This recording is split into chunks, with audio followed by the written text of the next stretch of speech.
Hi, everybody. It's Angel, and it's that time of week again. It is time for Creature Code Podcast. Thank you to UPRN Radio, and we are 105.3 on the Gulf Coast and 107.7 on one of my favorite towns, New Orleans on the Mississippi. Today, we have an amazing guest.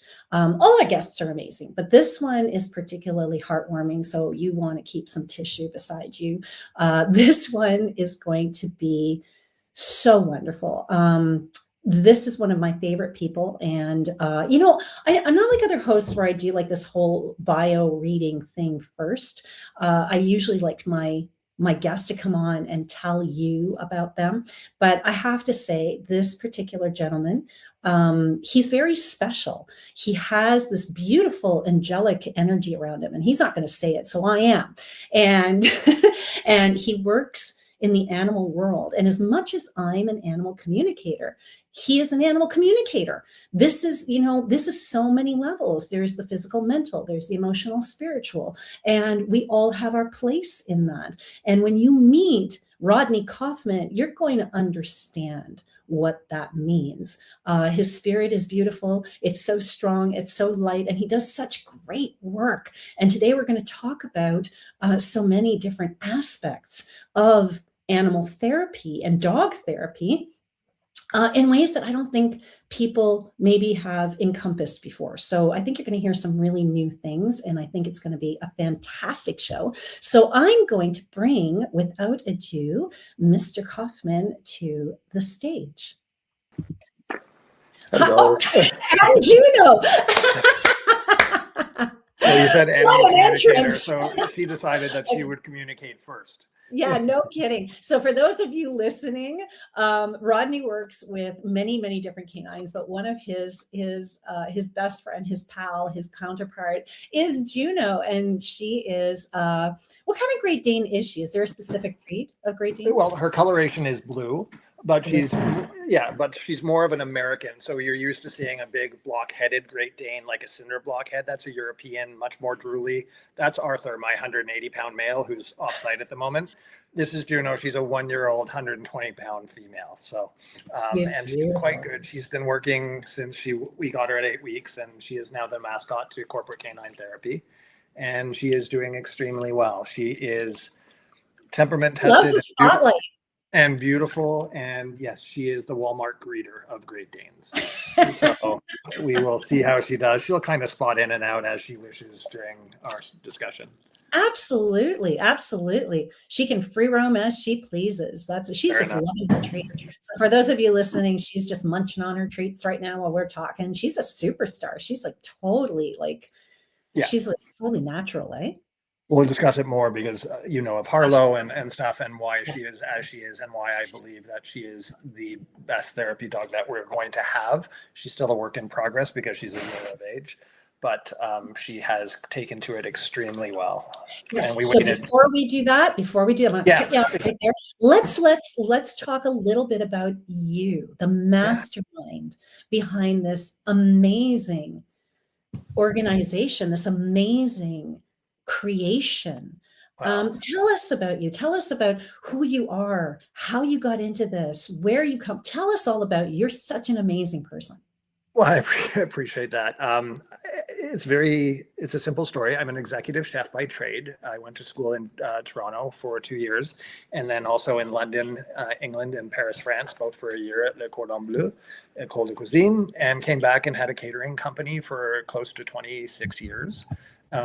Was not in the canine field or in animal work at all. And I started to volunteer with a volunteer agency that does therapy work with dogs in Toronto, and ended up with being my last post at Sick Kids Hospital, where I worked for approximately 6 years every Wednesday for approximately the hour. The shift was meant to be an hour or two. It was never under 5. I loved it.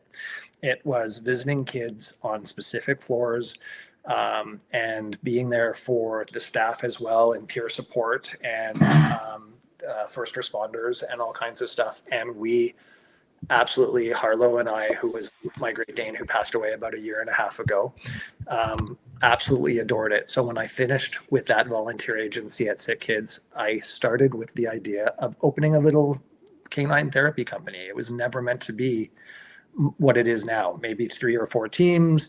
We would go into the community, we would get back to the community, and we would make some kibble money, and that would be the end of it. So it's now 10 years later, approximately 80 teams. We are in Toronto and Ottawa. We've been looking at expanding into other cities. We're hemming and hawing about that. And this coming May, this month coming, we are booked. I think we have 74 events booked. Wow. Yeah. So, it is turned into quite the operation. It started out as corporate canine therapy. And it is now multifaceted. And before I get into everything that we do, I am not a dog trainer. I'm not a dog therapist. I am a dog handler and a business owner that found a passion project and took it to a handler. What is that? We handle the dogs on site. We make sure that we advocate for their wellness.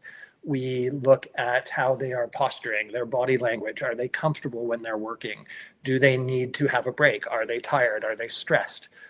So I teach my captains, my head handlers, how to look at all the dogs on site when they're working, because we may be working one dog. Each handler works their own dog.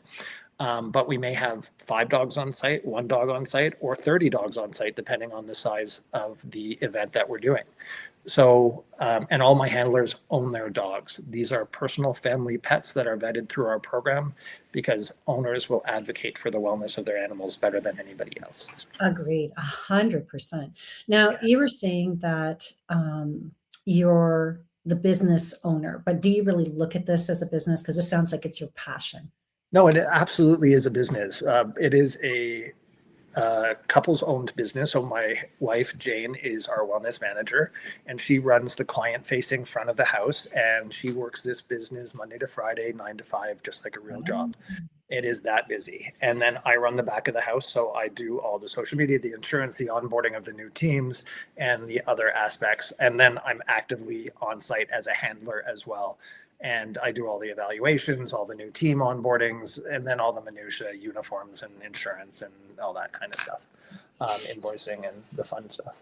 So tell me, with corporate canine therapy, what kind of facilities and organizations do you take the dogs to? Like, is it a great array of places? Is it very specific? It is a very large array of places right now. So in terms of like corporate, we are talking about Cadillac Fairview, J&J, Pepsi, TELUS, Amazon, Wow. those kind of corporations that we deal with on an everyday basis. Georgetown College, lots of universities for exam weeks, those kind of things. Cadillac Fairview, Pepsi, and lots and lots and lots of what am I trying to say? Management companies, property managers. They hire us a lot to do lobby visits. So Menkes has multiple towers in the downtown core, hundreds probably, and they hire us to go and be at the lobby with a series of dogs. So tenant appreciation events, those kind of things. So there's the corporate entity to what we do. And then there's something that I started a few years ago called Safe Paws, where we go school and we utilize our therapy dogs to teach kids how to approach dogs safely. Because in Canada, there are approximately 400,000 dog bites a year, and a very large percentage of those bites are kids under the age of 15. So when I was at Sick Kids, they had a bite unit, and we would be brought up to expose the kids to dogs if they were bitten or mauled, because there's a great deal of fear around that afterwards, and rightfully so. And so we were taught kind of how to do exposures of that. So we do Safe Paws in school. We also do dog bite exposure therapies to individuals and dog fear therapy to individuals who just have this fear, just either because their parents have had issues with it and it's been passed down through generation, or they've had some kind of issue with that as well. So we do that as well. Then we do Doga, which is dog-based yoga with adult dogs. Come on. Yeah. Yoga? Yeah. You guys do yoga? We do Doga. See, what? Oh my God. No. Okay, tell me about that. Tell me about that. So without getting into too much of my thinking, you've heard of puppy yoga. It's everywhere. And my thinking about puppy yoga is puppies can be utilized for that. It's very cute and I love it. And they have a great business model. But I think that the puppies need more rest in between the times that they're working just because they're puppies.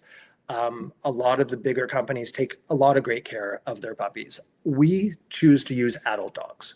And we use adult dogs because they're, again, handled by their owners. We can facilitate them much better because they're on leash. There's no defecation, there's no spillage, there's no urination happening. It's more of a clean environment.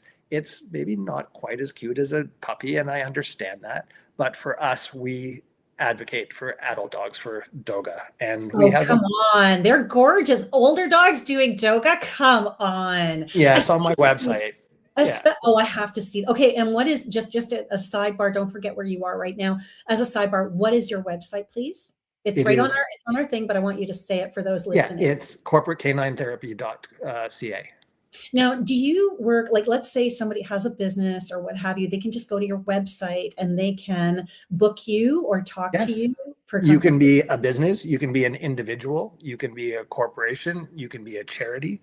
Yeah, we just this weekend I did a series of visits there's a charitable organization in Toronto called High Lifeline who bought 10 visits to send to kids in medical need at their private homes. And we went to individual homes just to do visits. If somebody is looking to, we have 36 breeds in Toronto, I think. If you're looking to kind of sift through breeds, maybe you're thinking about getting a dog and you want to spend a couple hours with a dog breed of your choice that you're not sure you want to buy as a dog for your own.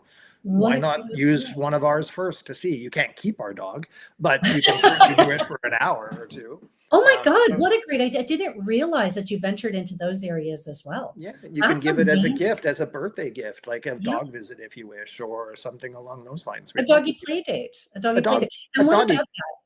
Yeah. Do you do that as well? Like maybe there's an only child dog, and they maybe need a day of play date or something like that. Maybe a play We date. haven't done that. I think that, if you're a conscientious owner, you'll find ways to socialize your dog. I don't do dog parks with other dogs because it never turns out well. There's always a bite and there's always an issue.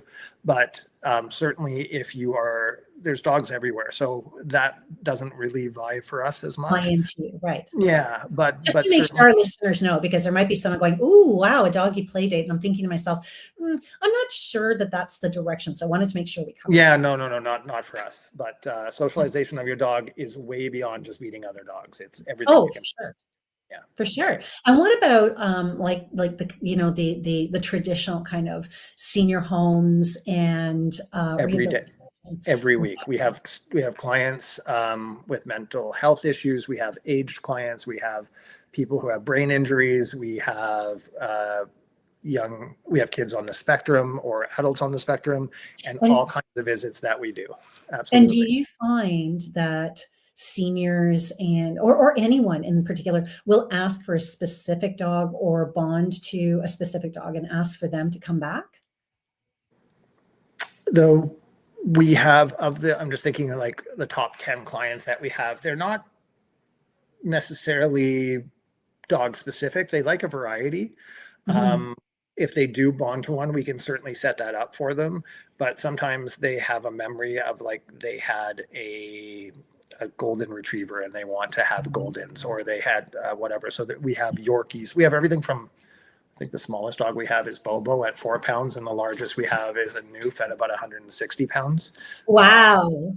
Marmite. And so they can really kind of get into what they want. And then we have hypoallergenic and short hair and long hair and active and lickers and non-lickers and all the rest of it. Cuddlers and when there's ones who get glued to your hip.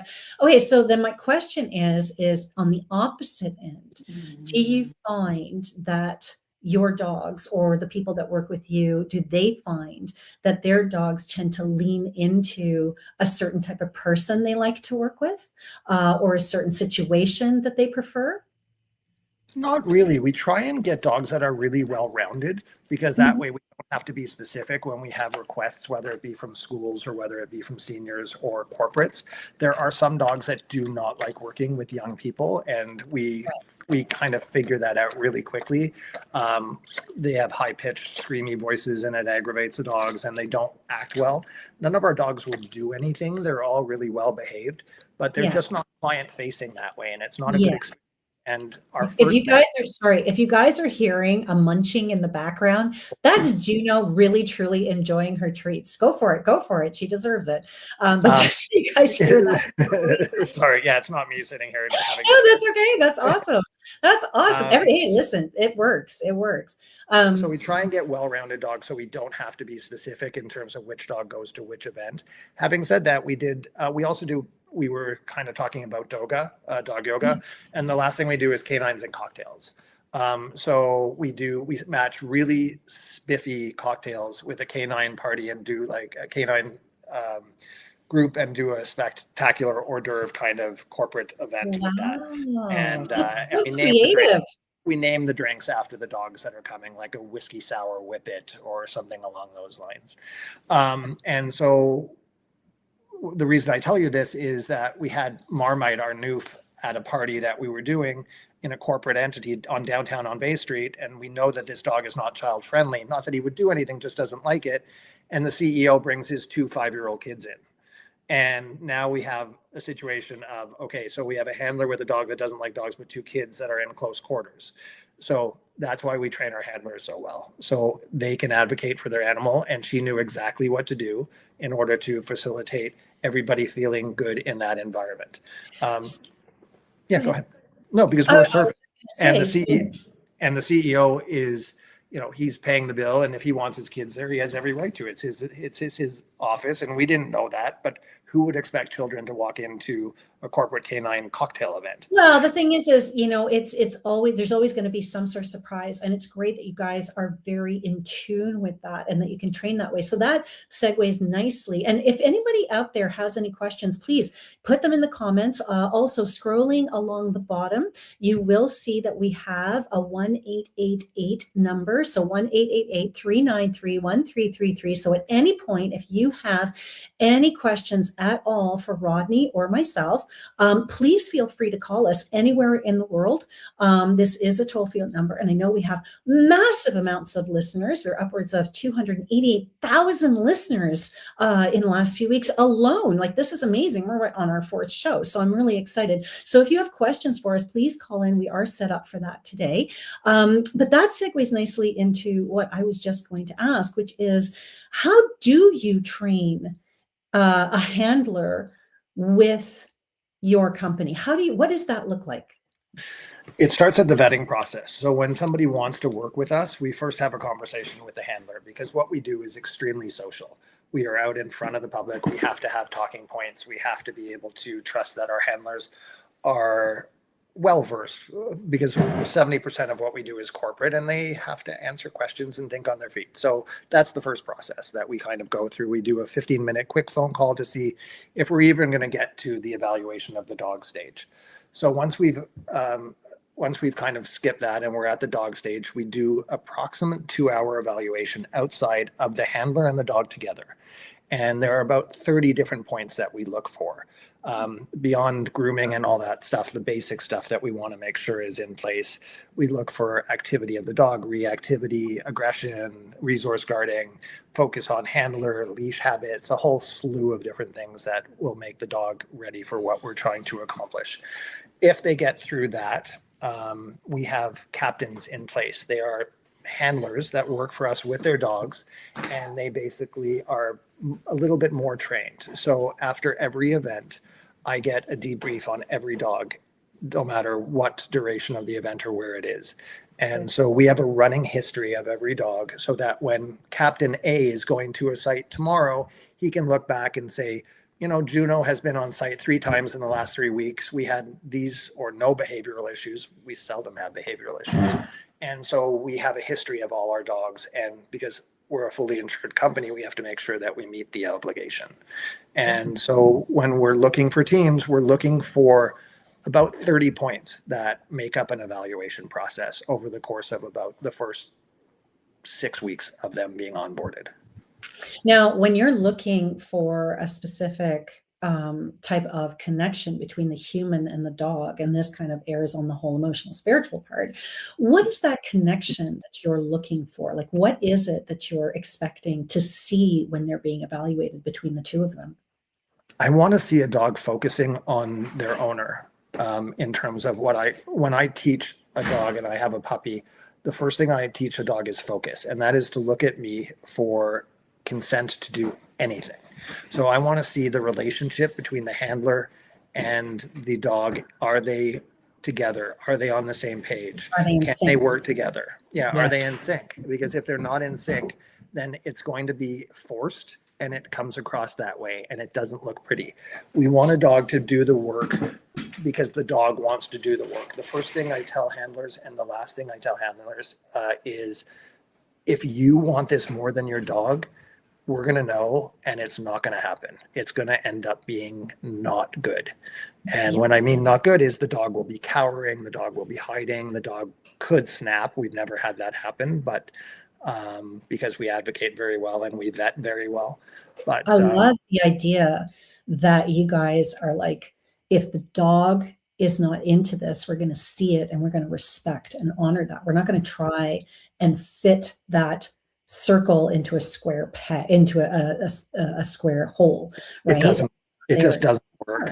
Right. Yeah, and I think if an owner or handler is very good with their animal, they're going to know that anyway, right? There's going to be an emotional bond between them or some sort of vibe between them that's going to go, okay, this is working or this is not working.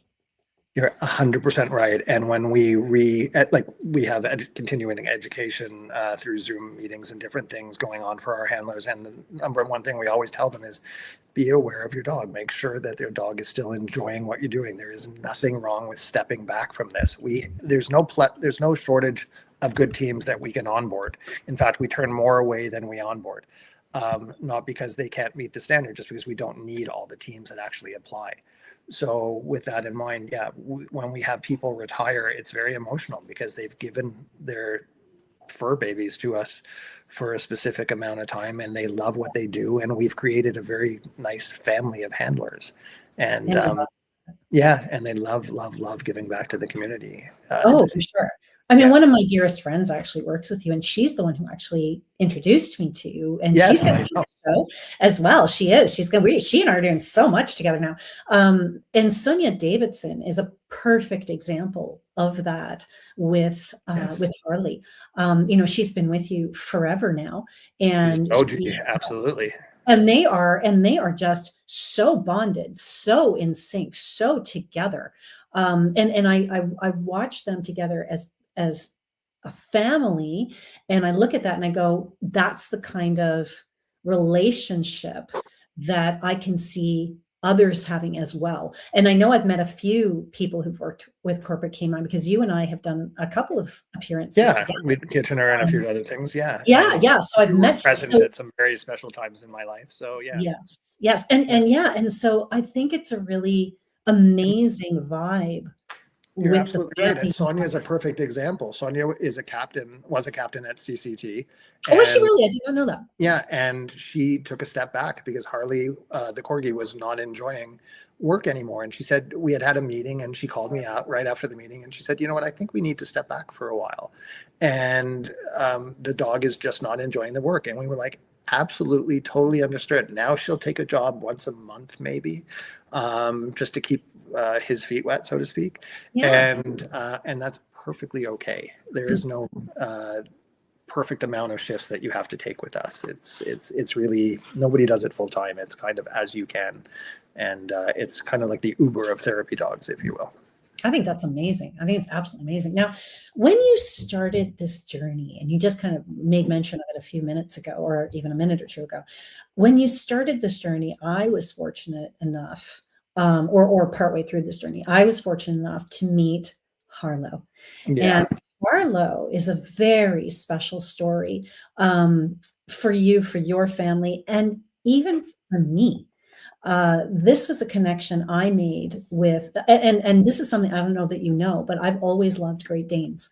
I've Oh, always be with Great Danes. I've always had an obsession with Great Danes, but my heart, my heart couldn't take it because of the lifespan, right? And that's a hard thing for me. But for you, like it's incredible what you've done. And tell us the story. And guys, you have to grab a tissue now because this is so all right. Well, beautiful. just for So, the sake of it, I will yes, show there we you. go. There we go. There's Harlow right There is there. Harlow in all her glory. So what kind of breed, for those of you listening, what kind of breed was she? Tell us a little bit about Harlow.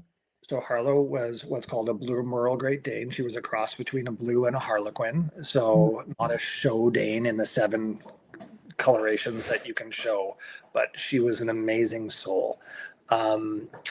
She lived till 12 years of age for a large breed, which was amazing.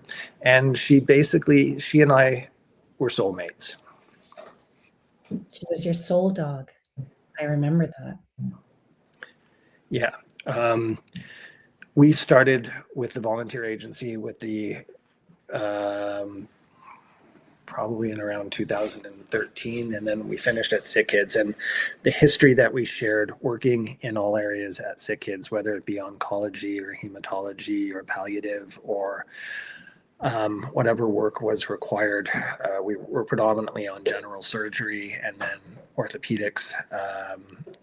She had a special gift, and the nurses would watch us as we went into the rooms, and she would sniff the patient down, and every time that she stopped, she was right on the ailment. She knew exactly what was going on.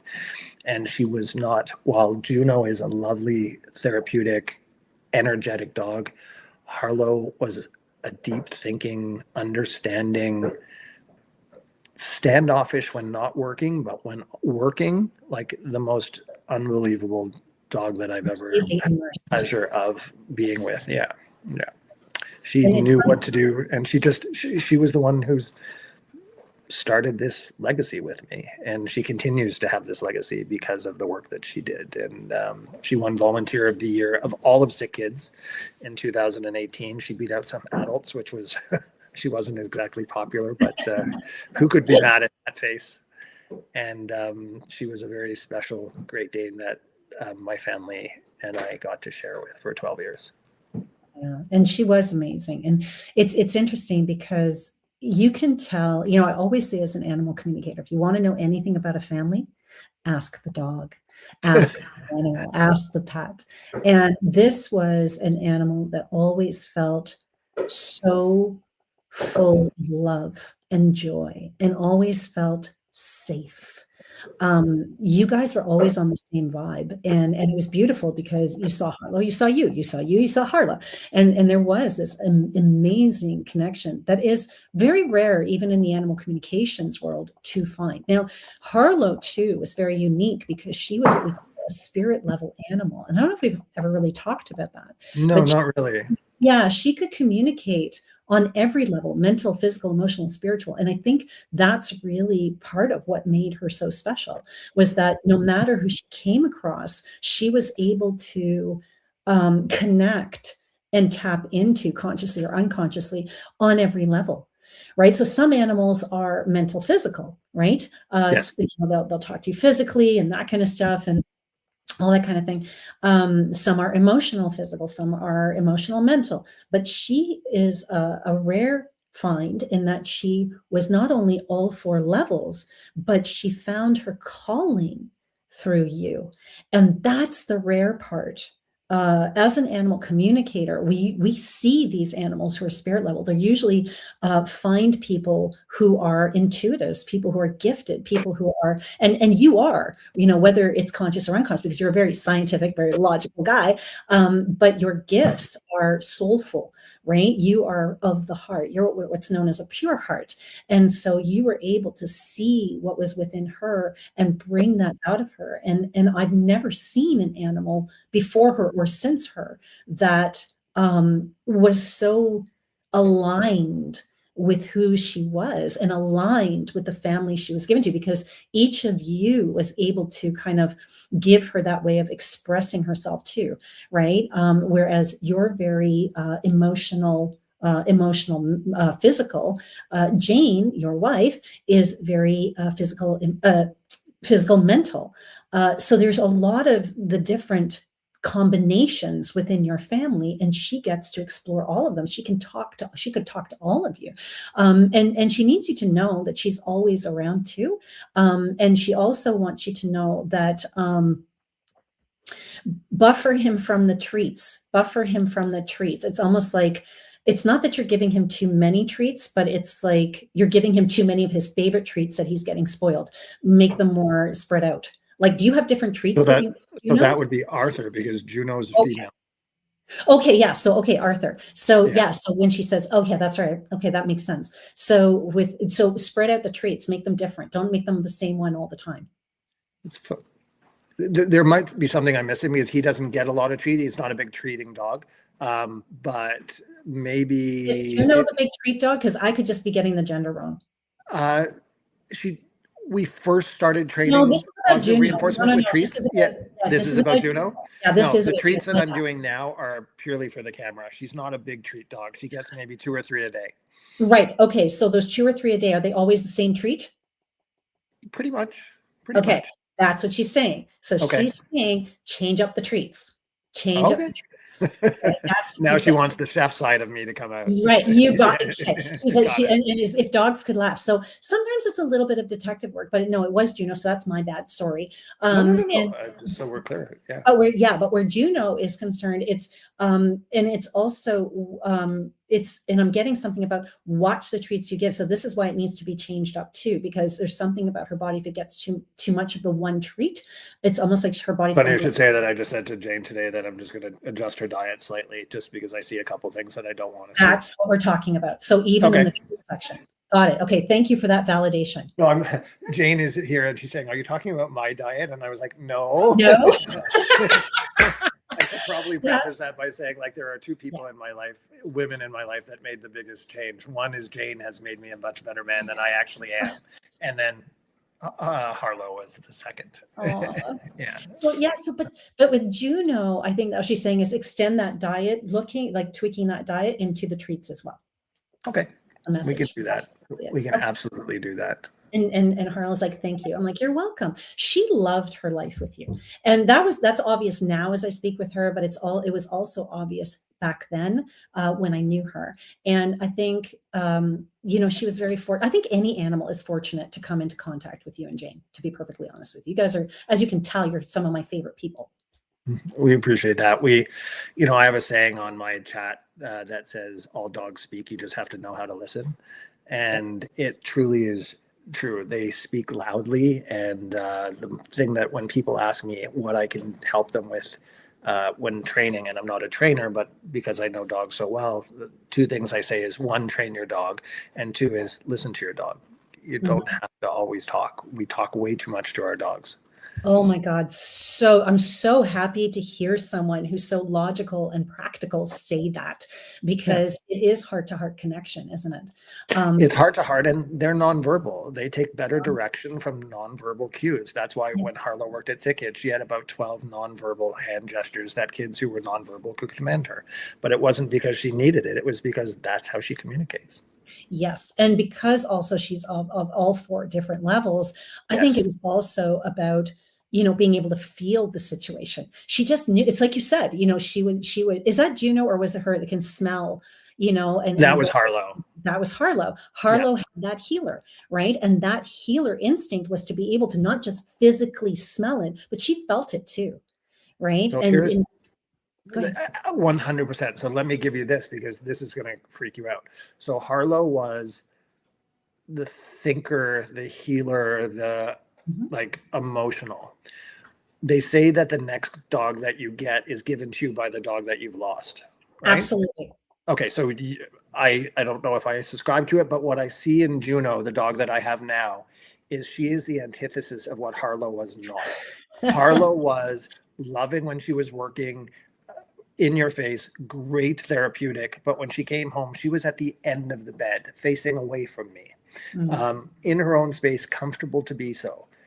Juno is the antithesis of that. She is the Walmart greeter of therapy dogs. She wants to touch base in everybody's face. She is leaning on everybody, and she is not happy until she's covered the entire room. And then when she comes home and lies down on the bed, because we do not have nice things anymore with two Great Danes, we basically have her stuck to us like Velcro. She is where Harlow is at the end of the bed. She is on, like, her butt's on the pillow with her head either on Jane's lap or my lap and stuck there. It's also the way I've trained her. I've trained her to be that way. Well, it's also there's so as you were speaking, and I didn't want to interrupt you, I literally got from Harlow, and she was like, but I told her to be that way too, because this is what I'm getting. You needed it, right? You needed it, because after Harlow left, you needed that presence. You needed that comfort. And this is one of the reasons she did send you Juno. She goes, there was no one else for you. And what's really funny is what people don't know, or maybe they're starting to realize, is animals, before they come into the world, sometimes it's like they have a spirit litter, right? And so Juno and Harlow may not have necessarily been a part of the physical litter, but on the other side, they knew each other. They've known each other many, many lifetimes. So the reality is, it's almost like a handoff, almost like a tag. You're it. And just so you know, too, one of the reasons you were so close to Harlow was because you've actually had 2 other lifetimes with Harlow. And it was really funny because I couldn't figure this out at the beginning. And now she told me, in one lifetime, she was actually your horse. So there's that size thing. She was actually your horse. And in 2 lifetimes, she was your dog, because it was a better match for the both of you, because it was irritating. It was like, okay, I'm doing what you're telling me, but I want to do my own thing. So you weren't in sync as a horse and rider, but as a dog, this was a better match as companion, right? Because she wasn't really your pet. She was your companion. Okay. Does that make sense? No, it makes logical sense. You'll be completely blown away to know that I did some past life regression therapy, which I know for me, being black and white is very weird, but maybe she was, of course, during that period. So who knows? I'm sorry, say that one more time. What? Did you hear? Oh, I said I did some past life regression. Yeah, I got that part. I didn't catch so maybe she was my horse in one of those past. Well, she obviously was in one of those two, you say. So yes, if there was a past life in which you were riding a horse, she was it. It could very well be so. She was, it's very difficult when you have a soul animal. We have lots of conversations with people who have lost their dogs and pets, and a large majority of them say that it is harder to lose an animal than it is to lose a parent, because they come to us on Earth with the ability to love from the get-go. And with humans, we are absolutely not that. It could take years to get to true love. Besides maybe parent-child. And we have a very, very unusual bond when it comes to animals like that. I agree with that 100%. And speaking of loss, when it comes to loss, do you find that a lot of well, first, before we go there, we had a beautiful moment with Harlow, because I want to complete that story before we get to the next story. When Harlow was crossing, you did something that I admired so very, very much, that I really encourage, and this is the reason I'm bringing it up. Here's where I'm going to lose it. Here come the tissues, everybody, come on. And it's beautiful because you do something that I've always encouraged people to do. You had the whole family there. I mean, you had kids there, and you had grandparents there, and you had uncles and aunts, and like, you had the whole family. And there was this beautiful sense of unity, and she felt love, and I know, because I mean, I was there with you via Zoom, which was awesome. Yeah. Harlow affected my entire family's life, and it would have been not right to do so in a vet's office in a cold environment. She deserved everything that she got. And so we knew that something was wrong with Harlow for many months, and they were saying it was arthritis, and we were doing all kinds of different methods of trying to get her some relief. And then at one point, about a week before we put her down, I said to Jane, there's something beyond what they're saying. It's not just severe arthritis. We're not getting it. We need to do some imaging and some stuff. And sure enough, she was diagnosed with osteosarcoma. And so we made the appointment for her to be euthanized in our home by Toronto Hospice. And they did an amazing, thoughtful job, if you will, for lack of a better phrase. But we had to put the entire family here. She affected everybody differently. And to not do so would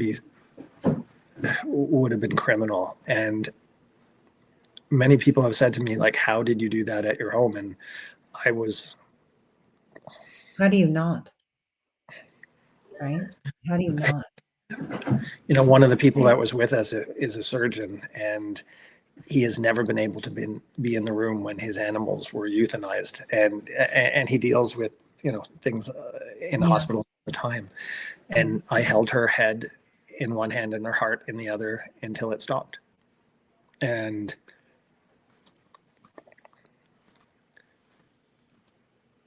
we have a contract with our animals. We look after them until they can't look after themselves. And then they look after us and we look after them. Mm-hmm. And I had to fulfill my obligation to that part of the contract. And I look upon that as a gift, not as, you know, was it the right time? Did I do the right thing? Could I have waited a week? Should I have done it a week earlier? Doesn't matter. Right. And I think that's one of the reasons I'm so happy you're able to talk about it, because I have so many people who are listening right now who are not only in that position, but have been in that position. And a lot of them carry guilt.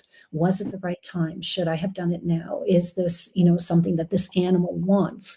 And you, right to the letter, felt her, honored her, and did everything right by her and fulfilled your end of the contract as she fulfilled hers. And I think that's so beautiful that you're able to express that, especially on air, because it is hard. You know, what was the joke that we were talking about? We did one interview together where this woman, she was an intellectual, and she was talking about how they interviewed couples and how they were saying that, you know, if you had to choose between, you know, your husband and the animal, or who do you love more? We're gonna miss him a lot. Yeah. You know, and I agree with that. You know, I've always loved my animals to that degree as well. And I don't know one animal that I didn't mourn for months, if not years. I still have one that I'm mourning particularly, and that was in 2017 or 2018 when he passed. You know, so you're very right. I'm known to say that it's just longer between the tears. I agree. As time goes on, they're never going to go away, but it's just a little bit more time between each time that you just get sad, because the history that Harlow and I shared was remarkable, and she had history with all of my family, but the work that she did and what I saw her do and what I saw her do with kids, especially at Sick Kids, was just, how could I not be all in with her and be that emotional about her? It was, and that's the history that I miss with Juno yet. We haven't yet established. Jane will often say to me, do you love Juno yet? And I'm like, no, not yet. I don't know her yet. Yeah. She's only a year old. That takes time. So, okay. So I have a question. Yeah, I'm all over the place. A story. No, please. I love this. This is beautiful. Give me a story of Harlow, and then give me a story of Juno working with clients that epitomizes their personalities. And then I'll have a follow-up question to that. So the one big thing of Harlow that I'm able to speak of Sick Kids due to confidentiality was a young child named Beckett, who was the youngest patient that ever paired with a therapy dog. They have about 20 therapy dogs on staff at any given time at Sick Kids. And this young child had infantile leukemia. And we were paired with Beckett. I think he was 3 months of age. And the first shot is outside the 8th floor. Therapy dogs are not allowed in the cancer ward for cross-contamination, but they're allowed to do therapeutic work outside of the ward. So they would set up padding and different things for the dogs to lie down on. And we proceeded to see this child every week for 2 years, every Wednesday that they were in town, for over 200 chemotherapy treatments. And the family, to this day, he is doing well, and probably 10, 11 years of age now in another province. They keep sending us pictures of him playing hockey and different things. And the point of the matter was that we affected the entire family. It wasn't just a child who has no recollection of this dog at this stage. We've been back to Sick Kids many times with him as he was older, and now he knows Harlow. But at the time, he was just an infant. But it made such a difference. There's pictures of this young baby lying in the haunches of Harlow on a mat outside the cancer ward of Sick Kids, and a young mom and father and grandparents who are in, and they don't know what to do. They've never been through this. And just the comfort that this 125-pound Great Dane provided them through the most trying time in their entire life was beyond measure. And they still, when Harlow died, I received 978 communications from different people, and Wow. showing me cards of her. She had playing cards made of her that we were passing out, and people coming back and telling me stories about what happened and how they affected, or how she affected their children, or whatever visits that she was. And I'm fond of saying that, when I pass away, I'll be lucky. I might get 17 people and a free, fish meal sent in by somebody. But Harlow was next level. So from that perspective, amazing. Juno. Juno's the Walmart greeter. She's friendly with everybody. She is aggressively friendly, not in a bad way, but she will push and lean into you and give you her full weight, and she'll be in your face, and she's vocal. Harlow was never vocal. Juno is woo, and she's all about being there. Most people will say, can I lie down with her? And I'm always saying, yes, but you will end up being the spoonee, because she is the spooner. And I have hundreds of pictures of her. But she's also, there was a story at George Brown College, and this is on my Instagram, and we have the right to talk about it. There was a young lady who came to speak to me about service dogs, and that's not my area of expertise, but in the industry, I know a little bit. And she was asking me she had a specific condition where she would faint. And she was looking to possibly look at somehow training a dog to assist her with this. So we spoke about it, and then she said goodbye. And then 10 minutes later, 20 feet in front of me, she's passed out. I see her flake out and go down in front of the elevator. So I have a little bit of training in first response. And so I went to, I know she has this underlying condition, but I went to see just that she didn't hit her head and she was okay. And Juno followed. And Juno, who's on lead, but she followed. She got down on all fours and did an army crawl right up into this person's face and started sniffing and licking her and making sure she was okay. It's an unsolicited response. We don't train that. You can't possibly train that in a dog that is not a service dog. This is just a pet who is therapeutic, loves what she does, but this is her secret superhero power. Yeah. And my POC, my point of contact at the George Brown, wrote a letter to us that's online now saying that, beyond providing therapeutic work, our dogs are just next level. And while I understand his point of view, I think all dogs have that ability. Whether or not whether they foster it and figure it out or not, I'm not sure. But it was just indicative of what I think Harlow may have given Juno as the next level of all of her training, of all of her hospital work, of all of the stuff that she did and saw that she may have not been able to put into practice. She's like, hey, by the way, you could.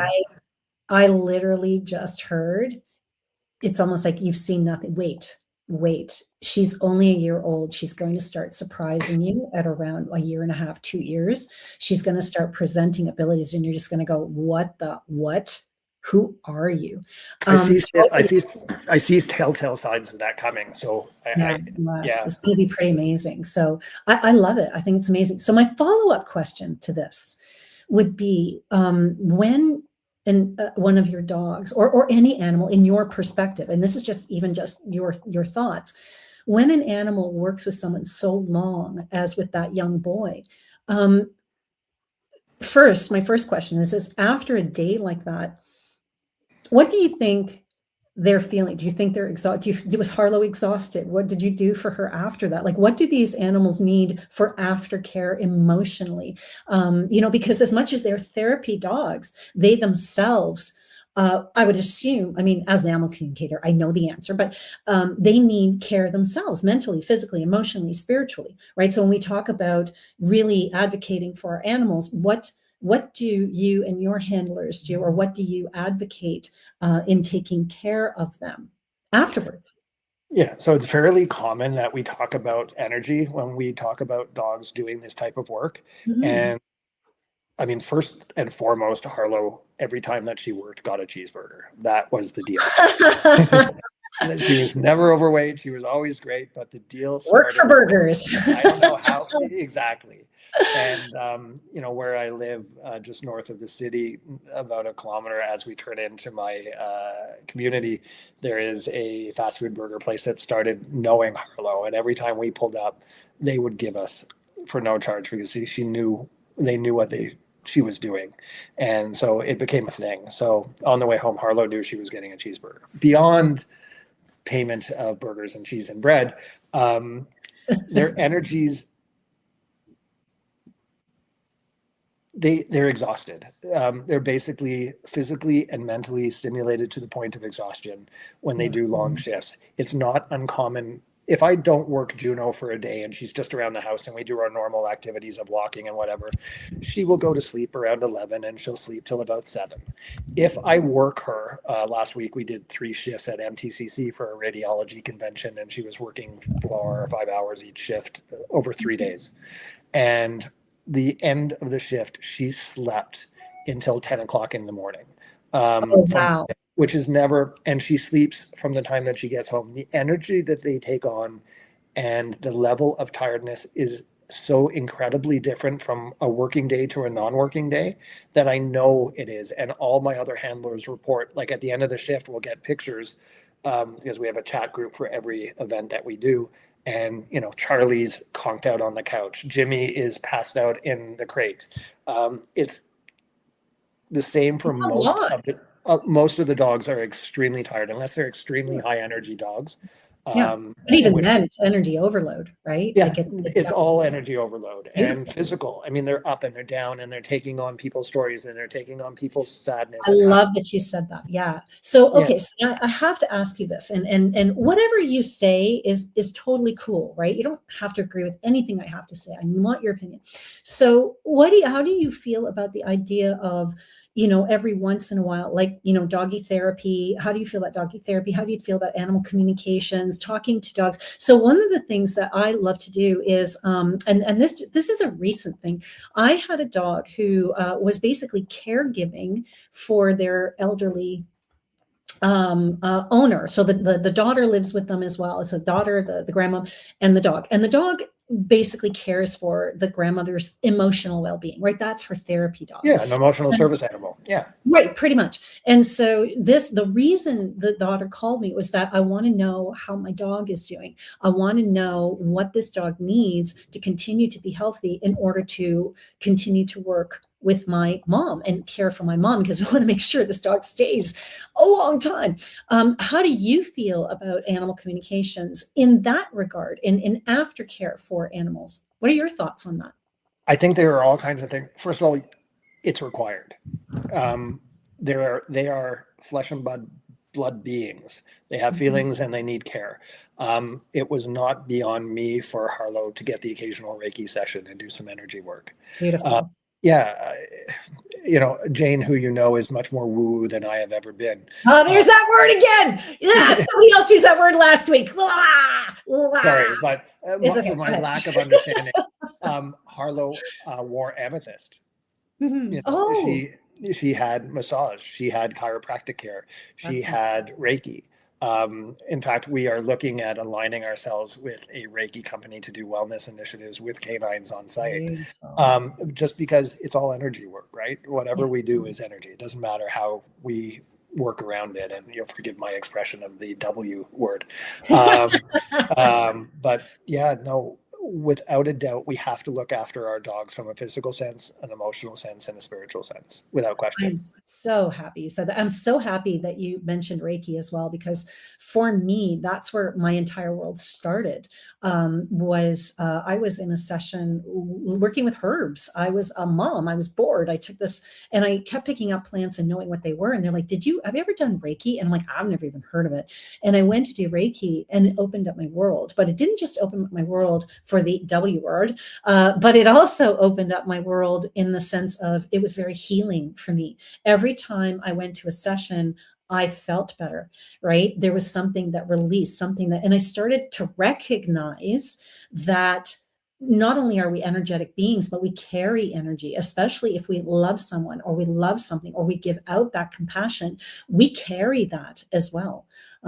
So before we go on though, sorry, I have to tell you this one. Sophia Pericone, sometimes it's taken out of our hands. She had mentioned this when we were talking about making decisions about animals passing. I think most people would, and she's talking about loving the animals more than people. Oh my God, I can't stop crying. That's what I wanted to read. Love that. That's a special connection. And let's face it, animals are more humane than people. Depends on the people. Depends on the people. I would almost be, I would agree with Sophia for 90% of the time. I know, me too. So anyway, back to what we were saying. So I love the fact that you are on board and Jane is on board with that whole idea of the holistic and the holistic medicines and the practical medicines that you offer go hand in hand. I think that's really important. I do too. And, with Jane's ability to teach me of her belief system, I now have the belief that these energies, that if we don't get rid of the negative energies and if we don't work with them, they're going to manifest as something else. And whether it be a cancer or an illness or something else. So we have to work with our dogs in order to clear them, as it were, for them to be healthy. It's not just food, exercise, and that. It's beyond that. And do you believe that the animals miss some of the people that they work with, especially if it's a long-term engagement, that they kind of go, oh, where is that person? Or because I know for me, with some of the animals I've worked with, horses especially, it's like, where did my trainer go? Where is that person? Or what happened? Will I see them again? I've seen too many examples of it happening not to believe that. And it works in many facets. When we euthanized Harlow, Arthur, our male Great Dane, was here, and we allowed him time with Harlow's remains so he would have completion with what was going on. But for 2 weeks afterwards, he went outside to the back deck and would howl at the sky. This dog has never vocalized in his life. And so I see it from the dog's perspective. And I also see it, like, even with Juno, she has a very special relationship with a friend of mine that she will go in and immediately vocalize with him. I said earlier that she is a vocal Great Dane, and she is, but she's not with people when she's not working. The minute she walks in or she leaves that man's house, she's all about vocalization. Yes, because she has a crush on him, just so you know. Okay. He'll love that. Yeah. Oh, it's you. Maybe she's got a wrapped around her. Yeah, there's a little starstruck there. There's a little geeking out there. So one of the questions I wanted to ask you very specifically, you love dogs. You are a dog person. I get it. Would you ever have a cat?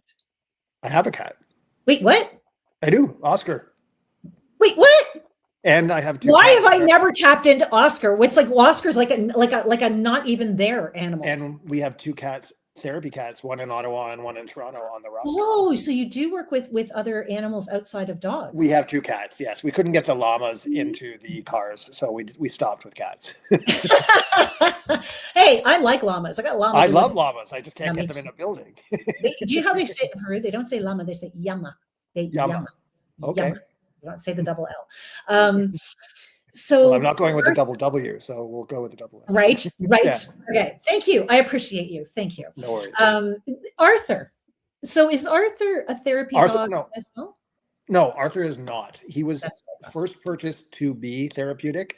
It was during COVID, and But that's not an excuse. He wasn't socialized the same way. He did not take to socialization the same way that my other dogs have. And after the professionals and behaviorists and everything, one very, very well-versed behaviorist in Peterborough, Ontario said to me, not all dogs are what you want them to be. And that was profound, because I was spending dollars and dollars and dollars on trying to get this dog to be therapeutic. What I failed to realize at the time was he is therapeutic. In his own way. He's just freelancing. Yeah. Yeah. So that's great. I love that. He's absolutely I suffer from a health condition. And when I'm in these cycles of this, he is the one that comes to me, not Juno. So he's not Harlow. Yeah, he's there for you as a healer. He comes in, checks in, makes sure that I'm getting through it, and just comes and gives me what he knows is therapeutic. And that's why, at night at 3 a.m., I'm the dog care provider. If he comes to my bedside and starts sniffing me for any reason, and I'm not in one of my health cycles, I'm like, what is going on? What are you trying to tell me? Because he's the communicator. Yeah. And I know that. And he will be the first one, if something ever happens, to come up and say to me, Rod, I'm telling you, this is what's going on. And you listen. And that's the beauty of you, right? He speaks loudly. So Angela Tillman, who I actually just read yesterday, she's lovely. Wow, such a beautiful story. These dogs are truly amazing. So I think,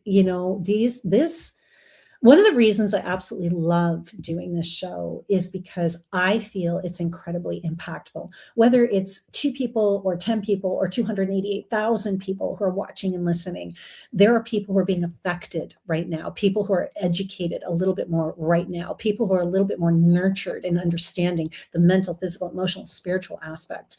I know people who have watched podcasts like this, who have gone from thinking that, animals have no soul to understanding fully that they have a soul and more, right? So here's a question I ask some of my guests. What do you think, or what do you feel happens to an animal, especially ones as special as yours because of all the work they've done? What happens when they cross over? The easy answer is they run through the fields and the Rainbow Bridge and what we are all conditioned to response. I know that Harlow is angelic. I just do. I do through your help. I do because I feel her. So, yeah, not a day goes by that she's not present in some way, shape, or form.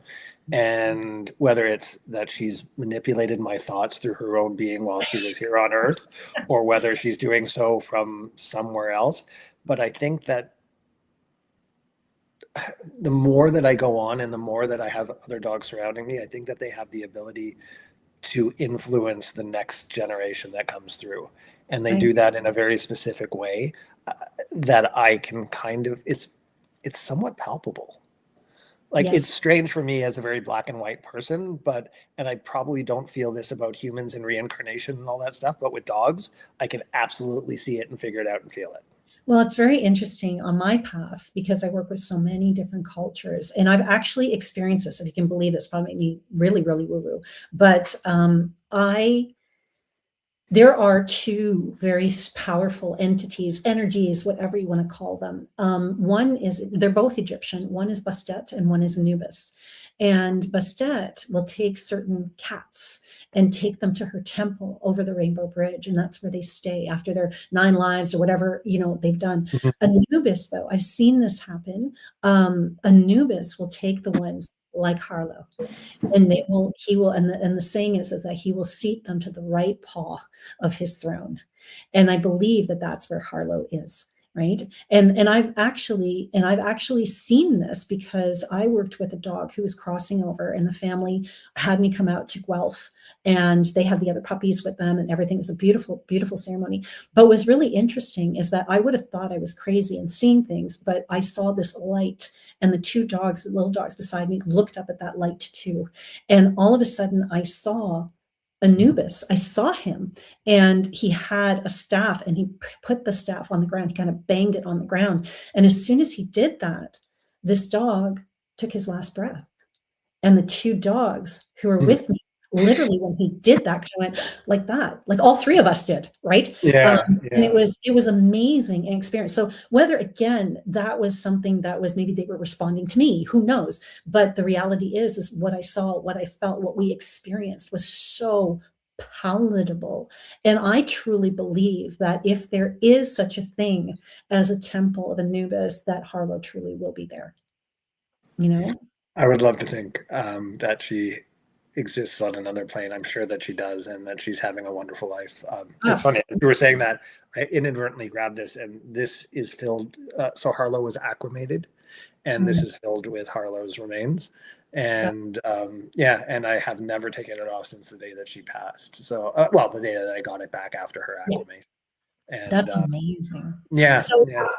if anybody has any questions, who are listeners right now, please feel free to call and talk to Rodney, 1-888-393-1333. We have about 15 minutes left. So if you guys have any animal questions that you want me to read for you psychically, or even human questions, we're going to open it up to that today. But please, if you have questions for Rodney, especially today, it's 1-888-393-1333. And we have some here's Hillbilly Herb. He's one of my favorite readers or watchers. Weird question, maybe too far off topic. Can dogs talk with other animals like chipmunks? I saved a chipmunk in the creek, and the next week, a three-legged wolf dog ran up to me and smiled like it knew. Okay, this is an interesting question. This isn't a psychic question, but I know what I believe. Do you believe that dogs can communicate or connect with other beings, like obviously humans, but what about other creatures? I think so, because we attended a wedding north of Toronto, and I had Harlow with me. She was part of the bridal party because she affected so many people, and she had flowers, her collar and whatnot. And there were horses on the property. And I have this picture of this horse and Harlow nose to nose, but they didn't just stay there for a second in meeting. It was minutes. And they both had free will. The only thing that separated them was a small wooden fence. Mhm. And there was no reason for them to do that. So there's something there. I would be silly to think that their energies did not somehow cross between each other, or thoughts. Juno, however, will look at a Canada goose, and I know it's more about lunch than it is about anything else. Absolutely. Sometimes a potato's a potato. Sorry. Sometimes Exactly, a potato's a potato. I think that we don't know enough. Like, I don't know how you would test for that. I'm sure that there are people who can figure it out. But yeah, Well, as an animal communicator, I can tell you story after story. What I love about the work I do is the evidence, is the evidential work, is the validation. So when I'm with people, they can physically see the animals are responding, or they can validate what the animals are saying. Kind of like what we were talking about, the treats earlier, right? You're tweaking the diet of Juno, and Harlow was saying, yeah, but extend that to the treats, right? So there are, very specific things. Yeah, absolutely. Right. And those kinds of things are what makes animal communications such a beautiful next step, I think, in our understanding of the animal world, and especially where you're concerned with therapy, and even that connection with Harlow and that horse. That is animal communications in of itself. That connection of, it's not a few seconds, it's a few minutes. That's download, right? That's connection. But yes, absolutely 100%. But what I just failed to realize, and it's so ridiculously in my face every day, is my dog communicates with humans every day. So different species. Every day my dog is connecting with strangers. Yes. And in different ways that we don't totally different ways. Yeah. And they're so stoic, they're not going to tell us about it. They're going to keep some to themselves. Well, they're going to give me tidbits. But this is the interesting thing. I remember I used to have a cat and a spider. And every once in a while, I would get this weird feeling, and I would come upstairs and the cat would be on top of the spider's tank. And it was like two little old ladies, and I could feel the conversation. They're not telling me what's going on, but I can feel. So I'm just like, okay, I am intruding right now, so I'm just going to leave. But I could feel that. And I think that and you said this earlier, we use words too much. And I think that if we quiet ourselves enough in any situation, we can actually feel the conversation. We just need to trust those feelings. And this is why I always say, follow your feel. The next time that you have an animal, or any one of your handlers has an animal, and they see something special happening, they recognize it on the physical plane as something special, have them just quiet themselves, take a breath, really focus on the out breath, not the in breath, and just see what happens. Do they get a visual? Do they get a sense of something? Do they feel something? Is something shifted in the way they feel? This is animal communications. And you guys are doing it all the time. It just may not be in full awareness. That's the difference between me and you, and that's it. You might be, yeah, absolutely. And, you guys are all animal communicators in your own right. It's true. And my cat, many times I will come in and my cat will be licking my 180-pound Great Dane's head for no reason, just between the eyes. Yeah. And they do it fairly often. And, there must be more to it than just, there's something going on. They have a relationship. I think that's Jane's influence. Your cat is trying to open the third eye of the dog. Come on, open the third eye. I think that's Jane's influence. Yeah, you're probably right. God, that's too funny. Okay, let's see. Let me see here. What do we have? We have some questions here, or some what do they call it? Comments that I want to read. Here we go. Marie-Claude Darosier. Hello. I have a connection with my daughter's dog, but don't know what.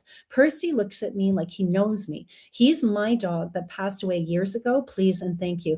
No, I don't feel like Percy is the dog that you had years ago, but I do believe that Percy knows that dog. I do believe that Percy's connected to that dog, which is why there is a connection there. I feel like you need to nurture that relationship. And again, exactly, we were just talking about Marie-Claude. I really think you need to sit quietly, ask your dog, ask Percy, you know what, who are you to me? Why do we have such a great connection? And then see what you get. Have fun. The worst that can happen is nothing, right? So go have fun with it. And this is what I always say. And tell me something. Do you, when you go and when your organization does this, you guys are having all kinds of fun, I'm sure, right? 100%. Yeah. And do you guys make an effort to make sure it's fun, or does it just organically, is it fun? No, we don't try and change what the outcome of it is. Sometimes when we do corporate events, we put it under the guise of wellness, but it becomes team building. It becomes a lot more than that. It just takes on a natural, organic kind of feel. People are talking about their dogs. They're meeting people in the office they may not have met before. They're having conversations. It's team building. It's relationship building. It's next level. Sometimes people are crying. They've lost their dogs, and our dogs come in, or they had a Great Dane, or they had a Yorkie, and they remember them. And it falls on so many levels that I couldn't possibly say it's fun or it's wellness. It's everything. It just really is. It's a good cross section of what life is. So if somebody is thinking about looking at their dog and thinking, or their cat, or whatever the case might be, and they're thinking about, my dog might be a great therapy dog, because I know a lot of people actually do, and they come to me with that. And some people I'm like, yeah, you need to do this. And others I'm like, you might want to reconsider. What would you tell people who might either be aspiring to bring their dogs to that therapy level, or are wondering if their dog would be suited for that? Well, first of all, I would say that do not get your ego involved. If your dog is not therapeutic in the sense of that it can be a working therapy dog, that doesn't mean your dog's not therapeutic. They all are. Some, just as I said earlier, are freelancing and they're good at home. Not everybody can do a 3-hour job with 150, 200 people patting a dog and take that. It takes a special dog to do that. So understand that just because you think your dog may be therapeutic in a work environment, it may not be that case. And that doesn't make the dog not a great dog. They're all great. So secondly, get your basic obedience in place. Make sure that you have a really good command of what you want that dog to do. And I don't need a dog to bake a cake or cook a roast. I need sit down, stay, and recall. Even as a chef, I don't need that. I just want basic obedience in place. And then understand that there's a learning curve involved. Dogs pick up this work as they work the work. So there are dogs that are come in that are amazing and they're very good and they might be a little bit too energy, but I don't usually release them. I can see past that. And within 5 to 10 shifts, like there's a 100-pound, what is he? Oh, he's a doodle. One of the doodle. You have a doodle on your or how? Yeah, go figure. You know, the joke in the industry is the poodle walks out and says, okay, who do I sleep with today?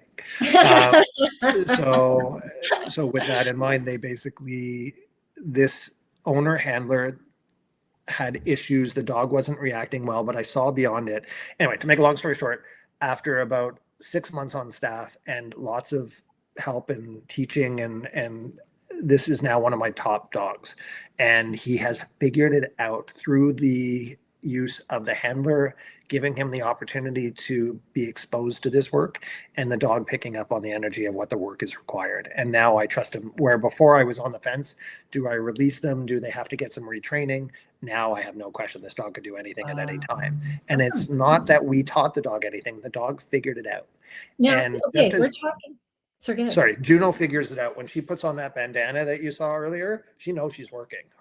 She changes because she's still a velociraptor when she's at the house, but when she's working, she is the epitome of calm, cool. That's amazing. Yeah. So now, okay, I have a final question for you.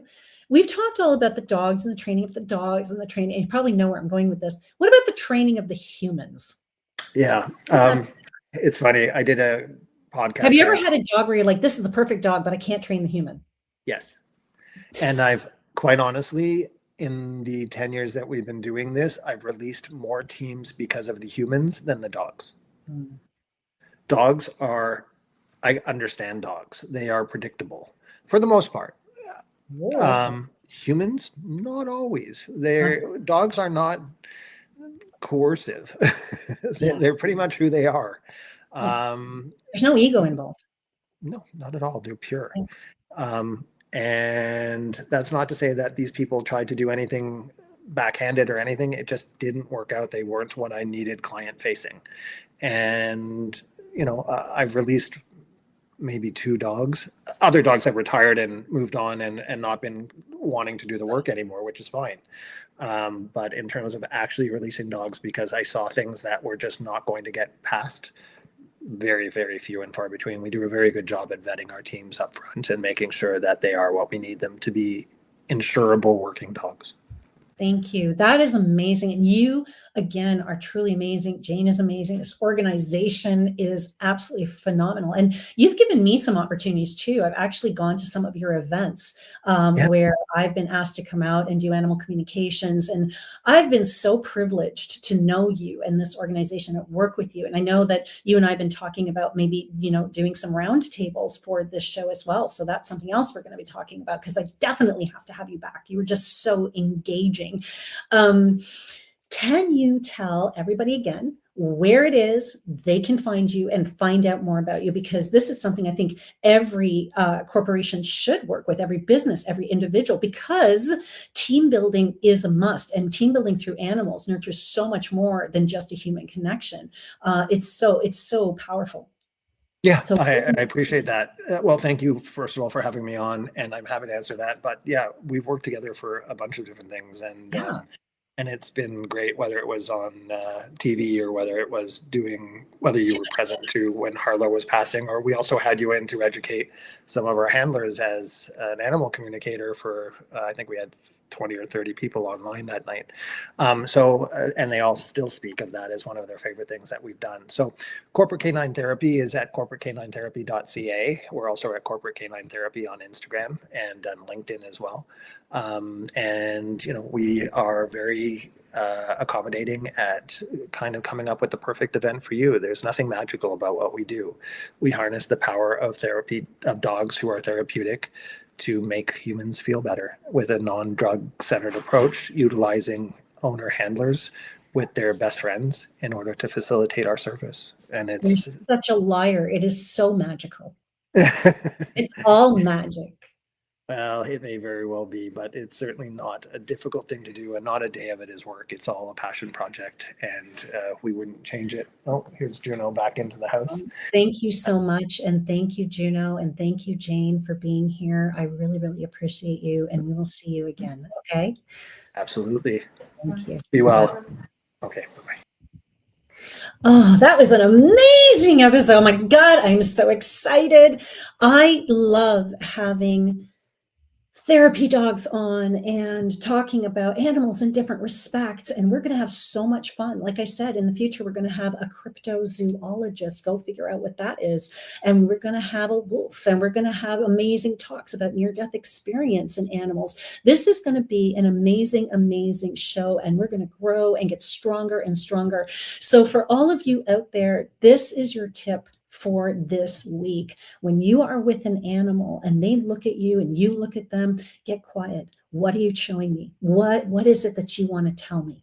Okay. And then get really quiet. Close your eyes. What do you feel? What do you see? What do you hear? What do you know? Just trust you. Follow your feel. That is the basis of all the work that I do. And then just allow yourself to love. Allow yourself to be in the presence of those animals. Thank you for allowing me to work with you today. Thank you for allowing me to be a part of your lives and a part of your journeys and being a part of the animal kingdom. For now, I am going to sign off, and we will see you again next week. Same bat time, same bat channel. Oh, that didn't work. Okay, let's try it again.